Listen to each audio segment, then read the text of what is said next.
ஓம் நம சிவாய் வாழ்க, நாதன் தாழ்வாழ்க, இமைப்பொழுதும் என் நெஞ்சில் நீங்காதான் தாழ்வாழ்க.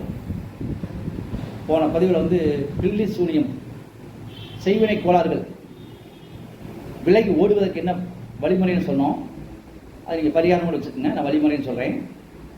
இப்போவும் இந்த பில்லி சூனியத்தை, ஏவல்களை ஓட ஓட விரட்டக்கூடிய ஒரு எளிய வழிமுறை உண்டு. எளிய பரிகாரம் கூட நீங்கள் வச்சுக்கோங்க, அது நீங்களே செய்யலாம்.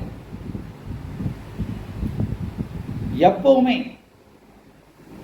நீங்கள் வாடகை வீட்டில் இருந்தாலும் சரி, சொந்த வீட்டில் இருந்தாலும் சரி, ஒத்து வீட்டில் இருந்தாலும் சரி, வாஸ்து கோளாறு உள்ள வீட்டில் இருந்தாலும் சரி, கவலைப்படாதீங்க. பில்லி சூனியம் உங்களை தாக்காமல் இருக்கிறதுக்கு எளிமையான வழி, வில்வக்காய் தெரியுங்களா? வில்வக்காய் எல்லா சிவன் கோயிலும் இருக்கும். அந்த வில்வக்காய் அங்கே போய் அந்த வில்வத்தை பறிக்கிறப்ப சிவன்கிட்ட உத்தரவு கேட்டு தான் போய் பறிக்கணும். ஐயா, இந்த வில்வக்காயை நான் பறிச்சுக்கிறேன் அப்படின்னு போய் சிவன் உத்தரவு கேட்டு ஒரு வில்வக்காயை பறிங்க. அதை ஒரு மஞ்சத்துணை கட்டுங்க. வேற ஒன்றும் அது வைக்க வேண்டியதில்லை. வேணா கொஞ்சம் வில்வ இலைகளை வச்சுக்கோங்க.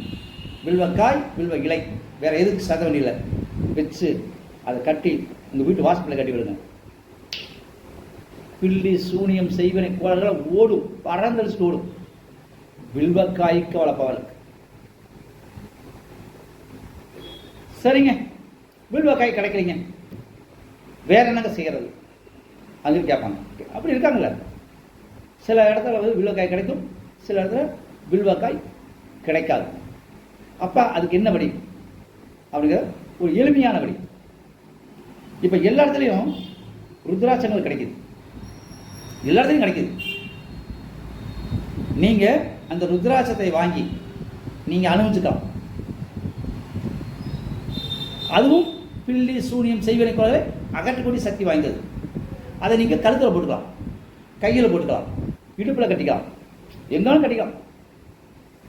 ஆண் பெண் யாராக இருந்தாலும் உங்களுக்கு பில்லி சூனியம் செய்வனை கோளாறுகள் வராது. ருத்ராட்சத்திற்கு அவ்வளவு மகிமை உண்டு. அப்ப ருத்ராட்சத்தை அணிவதன் மூலம் பில்லி சூனியம் செய்வனை கோளாறுகள் அனைத்தும் பறந்தோடும். சரிங்க, எனக்கு ருத்ராட்சம் அணியறதுக்கு கொஞ்சம் மனசு சஞ்சலமாக இருக்குங்க. இப்போ முஸ்லீம் கிறிஸ்டின்லாம் கேட்பாங்க, நாங்கள் எப்படிங்க அணியறது அப்படின்னு சொல்லி கேட்பாங்க. அதற்கும் வழி உண்டு. இப்போ உதாரணம், முஸ்லீம் 786 அப்படிங்க வெள்ளியில் செய்யுங்க, அதுவும் கழுத்தில் போட்டுக்குங்க. கிறிஸ்டின் இருப்பாங்க, சிலுவை, அதை வெள்ளியில் செய்யுங்க, அதுவும் கழுத்தில் போட்டுக்குங்க. இந்துக்கள் ருத்ராட்சம் தாராளம் போடலாம். ருத்ராட்சம் போட முடியாதவங்க ஓம் அப்படிங்கிற ஒரு எழுத்தை நீங்கள் வெள்ளியில் செஞ்சு கழுத்தில் போட்டுக்குங்க, பறந்தோடும்.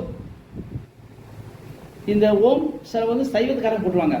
சரிங்க, நாங்கள் ராமர் கும்பிட்றவங்க, ராமம் போடுறவங்க அப்படிம்பாங்க. அவங்களுக்கும் ஒன்றும் பிரச்சனை இல்லை. ஸ்ரீ அப்படிங்கிற எழுத்த வெளியில செஞ்சு கழுத்தில் போட்டுங்க. செய்வினை, பில்லி சூனியம், எந்த தோஷமும் இருக்காது. ஏவல் எல்லாம் பறந்து ஓடிடும். இது உங்கள் கழுத்திலே போட்டுக்கிறது.